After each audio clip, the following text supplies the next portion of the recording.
بسم الله إن الحمد لله نحمده ونستعينه ونستغفره ونعوذ بالله من شرور أنفسنا ومن سيئات أعمالنا من يهده الله فلا مضل له ومن يضلل فلا هادي له وأشهد أن لا إله إلا الله وحده لا شريك له وأشهد أن محمدا عبده ورسوله صلى الله عليه وعلى آله وصحبه أجمعين. Titre de cette conférence, le mythe du grand Israël. Cette semaine, durant un entretien télévisé sur la chaîne I24 News, un journaliste a demandé au criminel de guerre Netanyahou s'il adhérait à la vision du grand Israël. Et il a répondu tout à fait, à deux reprises. Bien entendu, l'expression grand Israël fait référence à des frontières bibliques. Les analystes, les experts, les journalistes, les chroniqueurs ont dit que ça comprenait le territoire du royaume de ce qu'ils considèrent eux comme étant le roi, ce que nous considérons nous comme étant le prophète Sulayman alayhi salam, et que ça englobe non seulement Gaza ou la Cisjordanie, mais je dirais le territoire de 8 pays. Donc, de quoi s'agit-il? Qu'est-ce que ce grand Israël? Et qu'est-ce que ce mythe? Et est-ce que c'est réalisable? Est-ce que c'est juste une erreur de sa part? Bien entendu, ce n'est pas une erreur. Laysat zallat lisan, car ce n'est pas la première fois. Déjà, en septembre, le 22 septembre 2023, le même Netanyahou, devant les Nations Unies, il avait, parce que les gens ont la mémoire courte, il avait montré la carte du grand Israël. Et ça avait choqué. Il y a eu des dénonciations timides des pays musulmans. Il y a eu un choc sans réaction des pays occidentaux. Donc, ce n'est pas la première fois. Ça, c'était en septembre 2022. Et ce que vous devez savoir, c'est que son ministre, Smotrich, en 2016, avait soumis à la Knesset un projet. Il était à l'époque, il n'était pas dans le gouvernement Netanyahou, mais il avait, c'était à l'époque, il était le leader d'un parti politique qui s'appelle El-Beit El-Yahudi, la maison juive, et il avait soumis un projet justement pour réaliser le grand Israël. Et vous savez qu'aujourd'hui, que Smotrich et Ben Gvir, deux partisans de cette idéologie, se retrouvent dans des ministères clés au sein du gouvernement Netanyahou.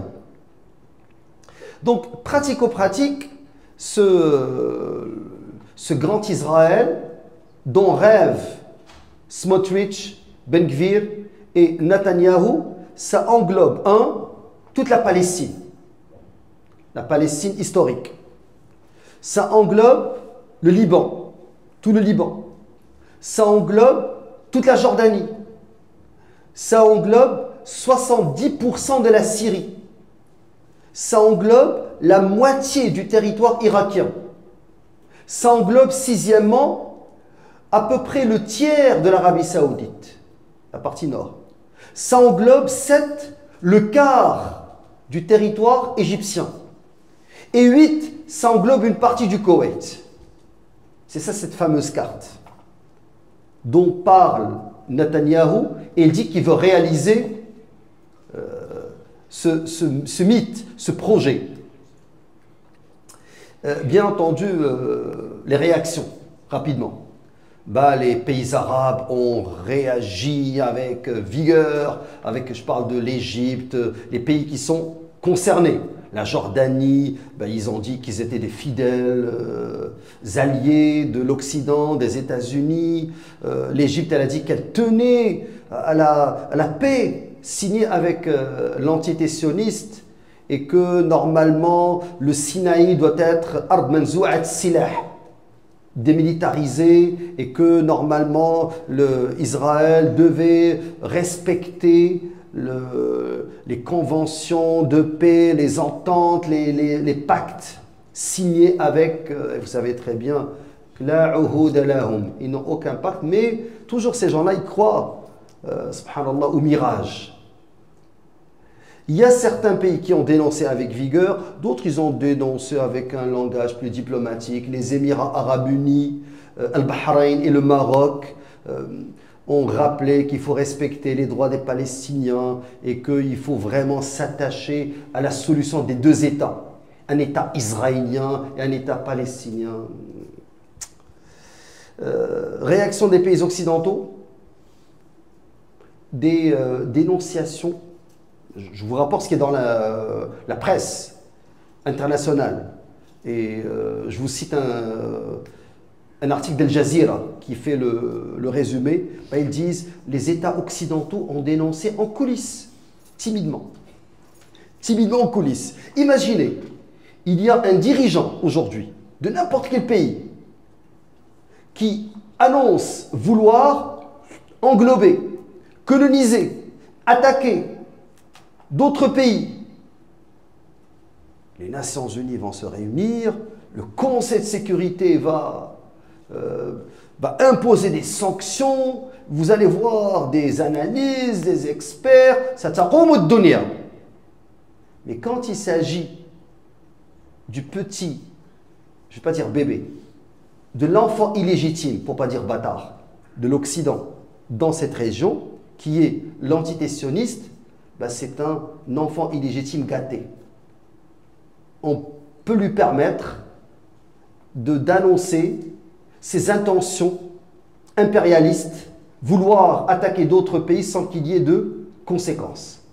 Et ils sont passés à autre chose. Alors ça, c'est concernant cette dernière déclaration. Comme j'ai dit, ce n'est pas la première. Smotrich, en 2016, il a soumis un projet de loi devant la Knesset pour justement mettre en pratique le mythe du grand Israël. Netanyahou, le 22 septembre 2023, avait montré une carte qui englobait, et maintenant il revient à l'attaque, et il le fait à 2 reprises, pour justement aller chercher la droite religieuse qui lui permet de se maintenir au pouvoir. Historiquement, ce que vous devez savoir rapidement, c'est que le sionisme était un mouvement nationaliste.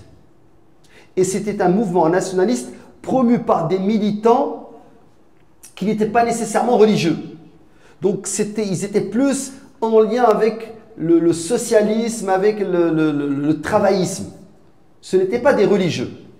Et plusieurs parmi les grands théoriciens du sionisme, c'était des athées. Donc, mais ce qui va se passer, il y a eu un penseur qui a contribué à faire changer cette perspective, et c'est le rabbin Abraham Isaac Yacohen Kook, né en 1865 et mort en 1935. On l'appelle le Rav Kook. Il est originaire de Lituanie.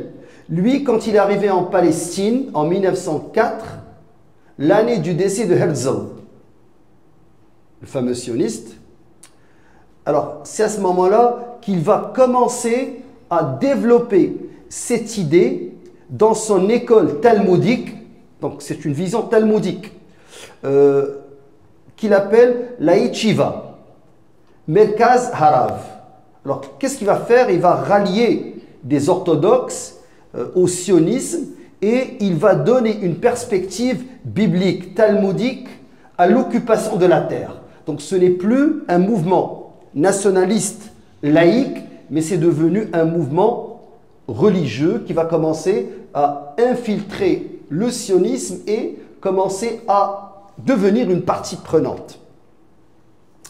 Maintenant, ce que vous devez savoir, c'est qu'en 1948, lorsque on a déjà la promesse de Balfour, Lord Balfour, c'était en 1917, et en 1948, reconnaissance par les Nations Unies, par les États-Unis, par l'Union soviétique de l'entité sioniste comme étant un État.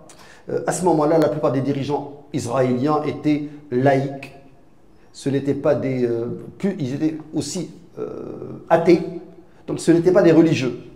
Mais ce qui va se passer, c'est qu'il va y avoir toujours en arrière-fond des groupuscules et des groupes religieux sionistes. Et lorsqu'il y a eu la signature du traité de paix en 1979 avec l'Égypte, Ben, ils n'ont pas aimé parce que pour eux, la péninsule du Sinaï, c'est-à-dire Ard Sham, vous savez, le Sinaï, pour nous les musulmans, ça fait partie de Sham. Et pour eux, c'est une terre religieuse, terre sainte, qu'ils voulaient acquérir. Donc, ces gens-là sont contre l'idée d'avoir des pactes de paix avec les pays voisins. Ce qui va leur donner un coup de pouce, c'est Menachem Begin.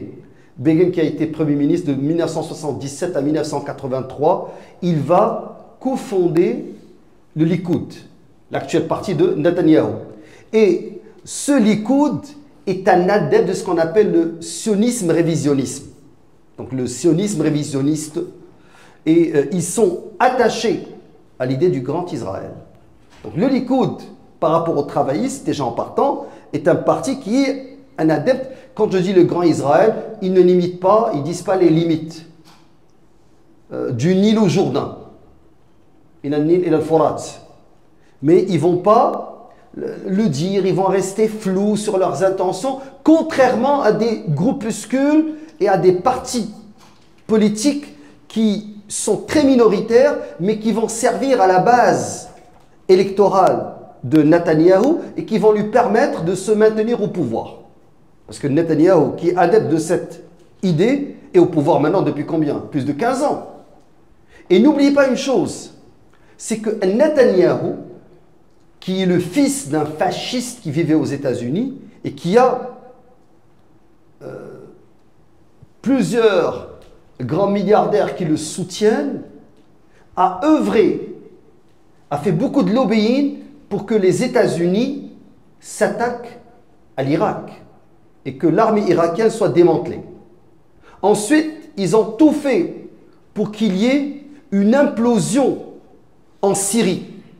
Ils ont permis que les groupuscules chiites rentrent en Syrie en sachant que ces gens-là, que ces groupes qui sont venus, Zainabiyoun, Al-Fatimiyoun, qui sont venus d'Irak, qui sont venus d'Iran, qui sont venus du Pakistan, qui sont venus de l'Afghanistan, quand ils vont rentrer en Syrie, ils vont torturer, violer, massacrer, et que ça va donner une réaction de la population majoritaire sunnite, et eux, ils voulaient l'implosion de la Syrie aussi, parce qu'ils veulent que tous les pays qui les entourent subissent le chaos. Et regardez maintenant, si on prend le gouvernement Al-Shara, qui a, pour éviter qu'il y ait le chaos, s'est rapproché, bien entendu, de la Turquie et des pays du Golfe et des États-Unis pour justement calmer la chose, pour qu'il n'y ait pas une guerre civile, avec toutes les minorités qui sont soutenues par l'entité sioniste. Je parle des Druzes, je parle de la Alaouia, je parle des Kurdes. Alors, même avec ce rapprochement, eux, ils ont atteint un objectif, c'est qu'il n'y a plus une armée syrienne. Ils ont détruit tous les missiles, les anti-aériens. Il n'y a plus ni d'avions, ni d'armes lourdes. Alors, ils ont une Syrie qui est très affaiblie et ils ont un Irak. Où est-ce que maintenant l'Irak est revenu 150 ans en arrière avec des rawafid ignorants? Vous savez, Saddam Hussein, c'était le Baas, laïque, athée. Je parle de Hizb al-Ba'th. Bien sûr, il a changé d'idéologie et graduellement, il va introduire le Coran dans l'armée. Si tu n'as pas un Hizb, tu peux pas être promu de grade. Je ne veux pas faire l'histoire de l'Irak, mais même avec ça, il y avait une armée. Et eux, ils se disent, ce n'est pas l'armée de Saddam qui leur fait peur ou l'armée syrienne de Bachar qui leur fait peur. Ce qui leur fait peur, c'est que ces armées tombent entre les mains de ceux qui leur font réellement peur. Alors, ils se disent, tôt ou tard, ces dirigeants dictateurs vont finir par s'effondrer. Alors, s'ils devaient s'effondrer, il faudrait que l'alternative ne soit pas des partis qui nous sont hostiles. Et si ces partis devaient arriver, ben, ils doivent trouver un pays dans le chaos, avec des crises internes et des minorités qui cherchent à gruger plus de pouvoir. Donc, je récapitule. Toute la politique israélienne avec Netanyahou a un objectif. Ce n'est pas réaliser la paix avec les voisins. Même les voisins, vous êtes les plus fidèles. Si je prends la Jordanie, vous savez, la Jordanie, les fonctionnaires sont payés avec les aides américaines. La Jordanie, ce n'est pas un pays indépendant, c'est un pays qui dépend des États-Unis. La dynastie hachémite, soi-disant pouvoir, dans rien de hachémite, ça c'est des fonctionnaires pour les États-Unis. Quand vous avez vu le roi de Jordanie constipé en train devant Trump, il est devant son patron.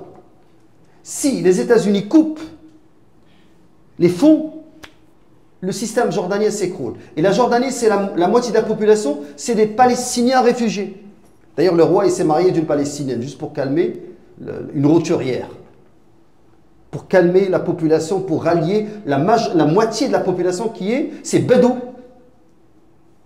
Donc, Qaba'il Bédaouia, Ordoniya, des tribus de Bédouins. Et vous avez les Jordaniens, la moitié, c'est des Palestiniens. Et tout ce pays-là crée artificiellement cette monarchie par les Britanniques et plus tard par les Américains, est là pour assurer la sécurité d'Israël. Et vous avez l'armée égyptienne qui est là pour assurer aussi la protection d'Israël. Et moi, ce que je vous dis, je peux vous citer des sources, par exemple. Il y a The Conversation, un quotidien en ligne qui est fait par des universitaires. Sa rédactrice en chef, elle disait que c'est catastrophique ce qu'est en train de faire Netanyahou, parce qu'il est en train de mettre en péril la sécurité d'Israël. Et là, vous devez comprendre qu'au sein du sionisme, il y a deux grands mouvements. Il y a le premier mouvement qui est laïque et qui croit, il peut être aussi religieux, mais il croit dans la solution des deux États. Et ils disent que la solution d'un seul État israélien, que ce soit dans les limites de la Palestine historique, où ça englobe aussi la Judée-Samarie, ça englobe la Jordanie, ça englobe Sinaï, ça va jusqu'à le Moncel, jusqu'à le Jourdain, et ça va jusqu'au Nil, et ça remonte aussi jusqu'en Turquie, avec une partie de Cham, la Syrie, le Liban. Ils disent, et une partie de l'Irak, une partie de l'Arabie Saoudite, ce grand territoire, on ne peut pas le contrôler. Donc le premier mouvement qui est laïque, ou qui ne croit pas dans cette idée d'un grand Israël, ils disent, c'est un mythe, c'est pas faisable, on n'arrive même pas à contrôler le Hamas. On n'arrive même pas à contrôler 2,5 millions de Palestiniens à Gaza.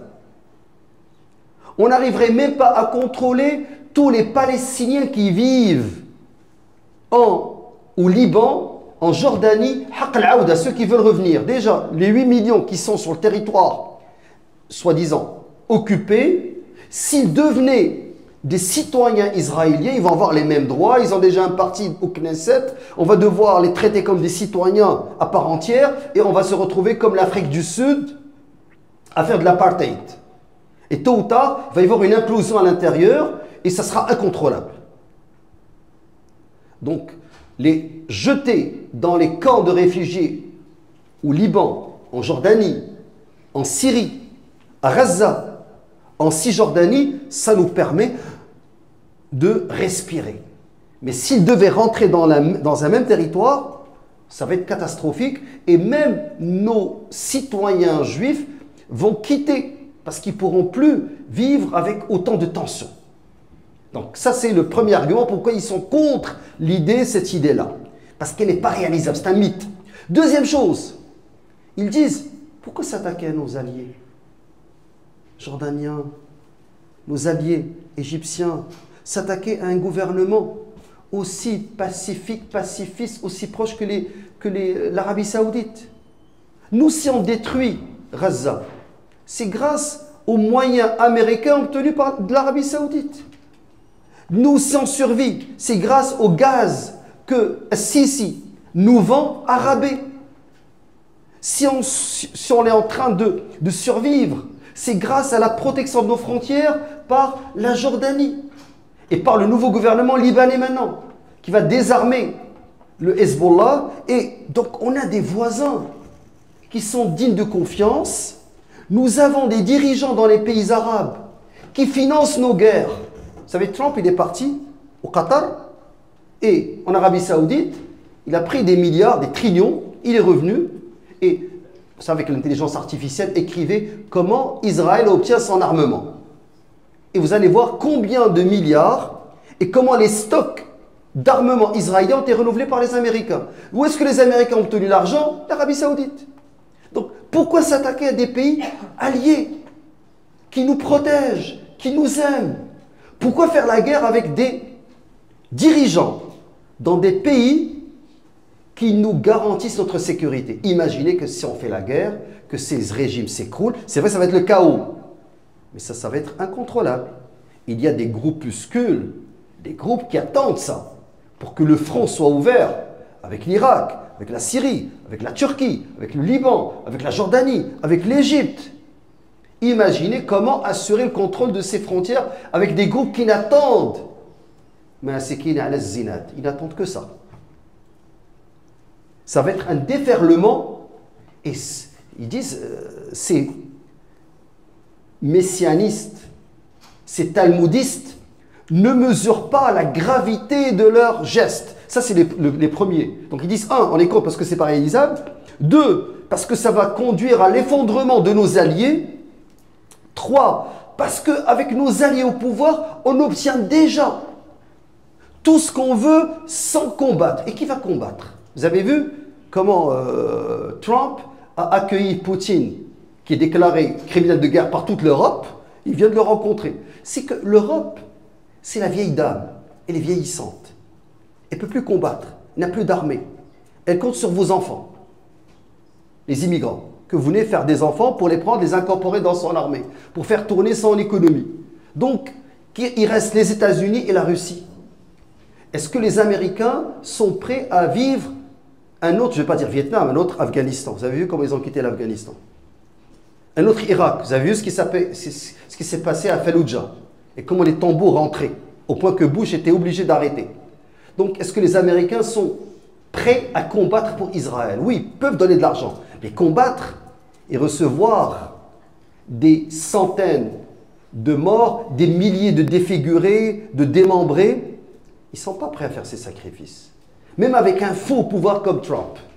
Donc, la gauche israélienne, les opposants de Netanyahou pensent que le grand Israël n'est qu'un mythe qui n'est pas réalisable et qui peut mettre en danger la sécurité d'Israël et tous les acquis qu'il est en train de faire. Parce que regardez, ils ont un traité de paix avec l'Égypte depuis 1979, avec la Jordanie.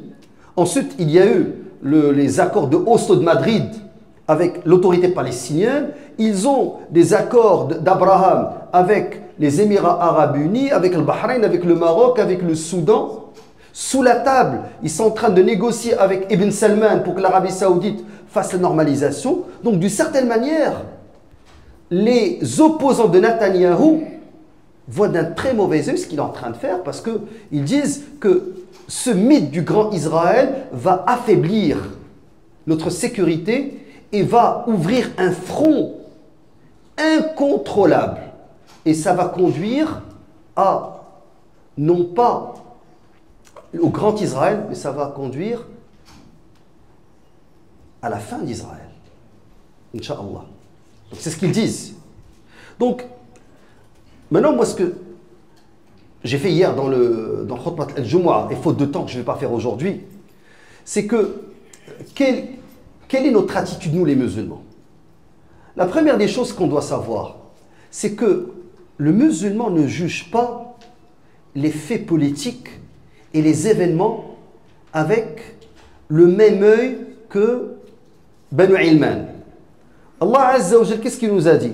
وَلَا تَهِنُوا فِي ابْتِغَاءِ الْقَوْمِ إِن تَكُونُوا تَأْلَمُونَ فَإِنَّهُمْ يَأْلَمُونَ كَمَا تَأْلَمُونَ. Donc c'est vrai que les musulmans peuvent souffrir, mais faites attention.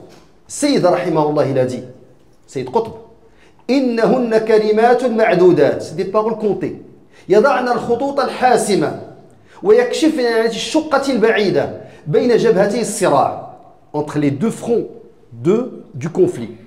إن المؤمنين يحتملون الآلام والقرح في المعركة. Les croyants vont endurer la douleur les blessures dans la bataille. ولكنهم ليسوا وحدهم الذي يحتملونه. Ils ne sont pas les seuls à souffrir et à endurer. إن أعداءهم كذلك يتألمون وينالهم القرح واللأواء. Ils vont aussi souffrir. ولكن شتان بين هؤلاء وهؤلاء. إن المؤمنين يتوجهون إلى الله بجهادهم ويرتقبون عنده جزاءهم. Donc le croyant, tout ce qu'il fait, il le fait pour Allah Azza wa Jal. Vous savez, le problème de l'Occident, c'est qu'il juge avec raison. Des gens qui ne suivent pas la raison, mais qui donnent la préséance à l'iman, à la foi. Je vais vous raconter une anecdote historique avant de continuer la parole de Sayyid Qutb. Les services secrets allemands sont rentrés voir Hitler. Ils lui ont dit, donc les services secrets russes sont rentrés voir Staline. Ils lui ont dit, Hitler s'apprête à nous envahir. Il leur a dit, impossible. Il est en train de combattre les Anglais, il est en train de combattre sur le front occidental, il ne peut pas ouvrir un front avec un pays, une armée aussi puissante que la Russie. Quelques jours plus tard, les services secrets russes sont venus voir Staline. Ils lui ont dit, nous avons une information sûre, nous avons infiltré les Allemands et nous savons qu'ils vont nous attaquer. Staline leur a dit, ce n'est pas raisonnable, ce n'est pas rationnel. Il ne peut pas combattre les Britanniques. Vous savez, la bataille de Londres, il est en train de bombarder Londres et l'Angleterre. Ils sont tous dans les métros, ils ont fait descendre les enfants, l'école continue. Les Britanniques étaient en train de résister. Impossible qu'il va ouvrir un front alors qu'il n'arrive pas à battre les Anglais. Troisième fois, les services secrets russes rentrent voir Staline et lui disent, Hitler nous a attaqués. Donc les historiens, ils ont dit, Staline a jugé Hitler d'une manière rationnelle. Et des fois, dans la politique, les gens ne réfléchissent pas dans le réel, les gens ne se comportent pas d'une manière rationnelle. Des fois, ils se comportent avec les émotions, sur des coups de tête. Mais maintenant, l'Occident, sa grande erreur, c'est quand il juge les musulmans, il les juge d'une manière rationnelle. Il ne sait pas que il fait partie avec ce que eux ils appellent les fous d'Allah. Ils ne savent pas qu'il y a une umma qui pense, qui croit fermement que cette dunya n'est qu'un tremplin vers l'akhirah. Et que badl dima wal arwah, le fait de donner son âme pour Allah Azza wa Jal, est un objectif suprême. Et que le musulman qui termine sa vie en se sacrifiant pour Allah subhanahu wa ta'ala, que ce soit surtout sur la terre sainte, c'est un objectif dont rêve, non pas quelques centaines ou quelques milliers ou quelques groupes musulmans, mais c'est un espoir et un rêve de la Ummah. Tu vas trouver celui qui boit l'alcool au Maroc, en Algérie, en Tunisie ou au Sénégal, celui qui fume du cannabis, mais qui te dit qu'Allah Azza wa Jalla me pardonne, que je termine ma vie en défendant le Masjid al-Aqsa et la Palestine. Et que ce ne sont pas les religieux ou les barbus qui vont défendre Palestine, mais que ça va être comme la première Rasoul alayhi salatu wassalam, la bataille ultime dans laquelle les musulmans vont sortir victorieux. Maintenant, certains vont dire des paroles. Il n'y a pas d'égalité entre les moyens des sionistes appuyés par qui? L'un des conseillers de Tayyip Erdogan, le président turc, a donné une entrevue que j'ai regardée. Elle est en turc, mais elle a été traduite. Il a dit, pourquoi vous mettez beaucoup de pression, vous les Arabes, sur la Turquie? Défendez Gaza, Gaza, Gaza. Il a dit, notre ministre des Affaires étrangères est devenu un ambassadeur de Gaza. Il fait le tour de la terre pour défendre Gaza. Il a dit, qu'est-ce que vous voulez de plus? Les moyens, l'argent, on leur donne. La nourriture, on l'envoie, elle est bloquée. Vous voulez qu'on combatte, c'est ça?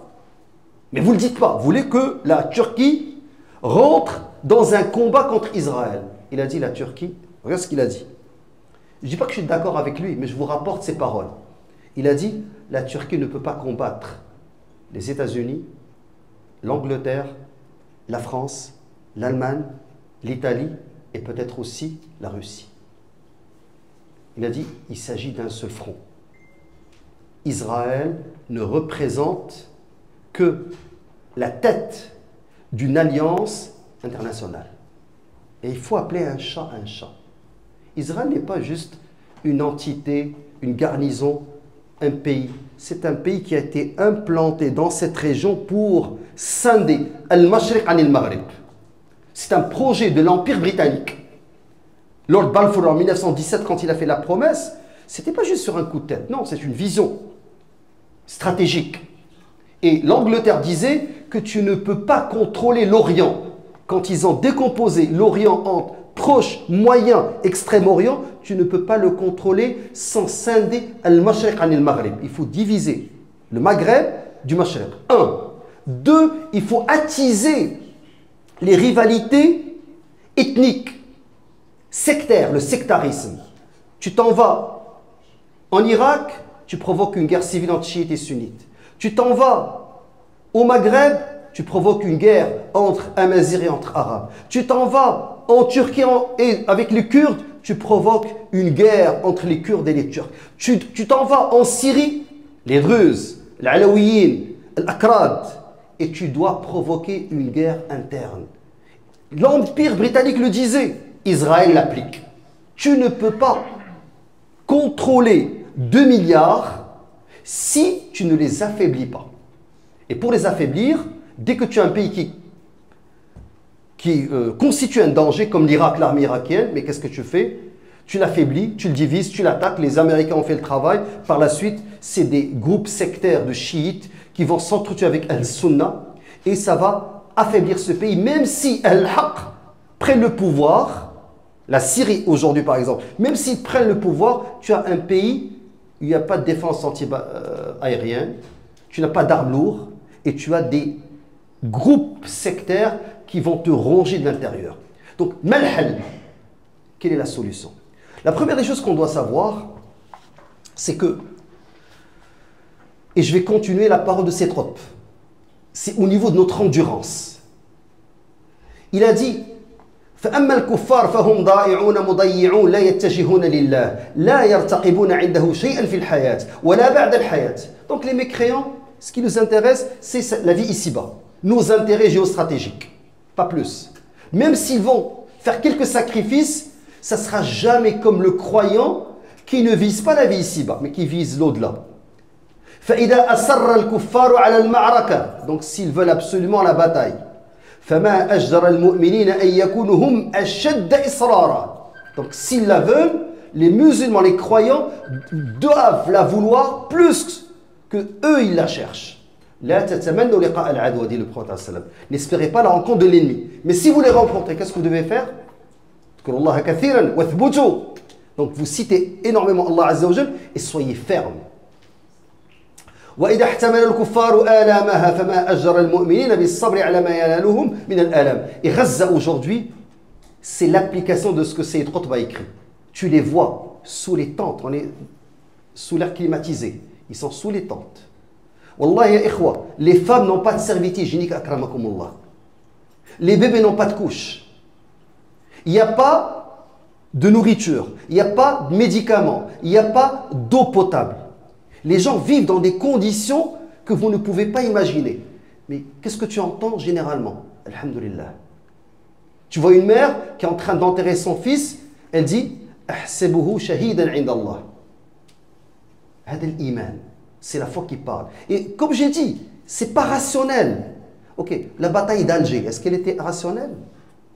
Tu rentres dans une casbah entourée par des murs et tu as l'armée française, l'une des armées les plus... C'est de la folie. Vous allez me dire, ah mais Ali Lapointe et ceux qui étaient avec lui, c'est pas des intellectuels, c'est... Ok. La conséquence, est-ce que l'armée française, elle est sortie? Elle est sortie défaite. C'est pas une question rationnelle. C'est l'iman. Et regardez, je vous ai donné un nom, Ali Lapointe. Rahmatullahi alayh. C'est pour vous dire, ça ne va pas être un savant ou un intellectuel, ça va être monsieur tout le monde. Quand ça va sauter, vous allez voir ce que l'iman fait de cette umma. Et il juge mal les musulmans. S'il pense que quelques déclarations va faire peur aux musulmans. Au contraire. Nahnu ahla. qu'il la déclare, Netanyahou, qu'il rentre dans ces pays. Et vous allez voir ce qui va se passer. وإن هذا لهو فضل العقيدة في الله في كل كفاح فهنالك اللحظات التي تعلو فيها المشقة على الطاقة ويربو الألم على الاحتمال ويحتاج القلب البشري إلى مدد فائض وإلى زاد هنالك يأتي المدد من هذا المعين ويأتي الزاد من ذلك الكنف الرحيم. الرسول عليه الصلاة والسلام il avait الصحابة qui étaient des va-nu-pieds حفاة عراة. Chacun prenait une date. Il ne pouvait pas la manger. Il devait la sucer, akramakumullah, et la mettre dans sa poche. Parce qu'il n'y avait pas de nourriture. Leurs épées n'avaient pas de fourreau. Aoul Ma'araka, Aoul Ghazwa, Badr, ils avaient 2 cavaliers. Quraysh en avait 200. Ils étaient 300, Quraysh était 1000. Deuxième bataille, Uhud, As-Sahaba étaient 1000 et le Munafiqoun, Abdullah ibn Ubay Saloul, va ramener le tiers de l'armée. Ils sont restés 700 face à 3000. Mu'ta, As-Sahaba étaient 3000, Rome était 100 000 et les Arabes chrétiens 100 000, 200 000. Chaque Sahabi devait combattre 70. Et Abu Bakr as-Siddiq radiallahu anhu, si quelqu'un veut dire ah c'est Hada Rasulullah sallallahu alayhi wa sallam, Abu Bakr as-Siddiq, il a combattu les Perses, Rome et les apostats, al-Murtaddin, en même temps.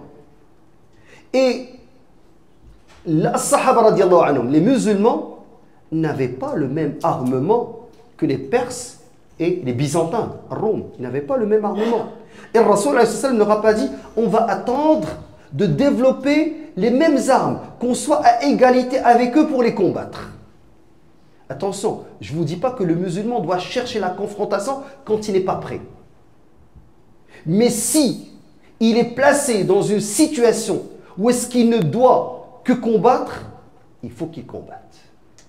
Et c'est ce que Netanyahou cherche. Et s'il le cherche, ça va être Zawal Israël. Bi Allah Azza wa Jalla. أقول ما تسمعون وأستغفر الله لي ولكم فاستغفروه إنه هو الرحيم.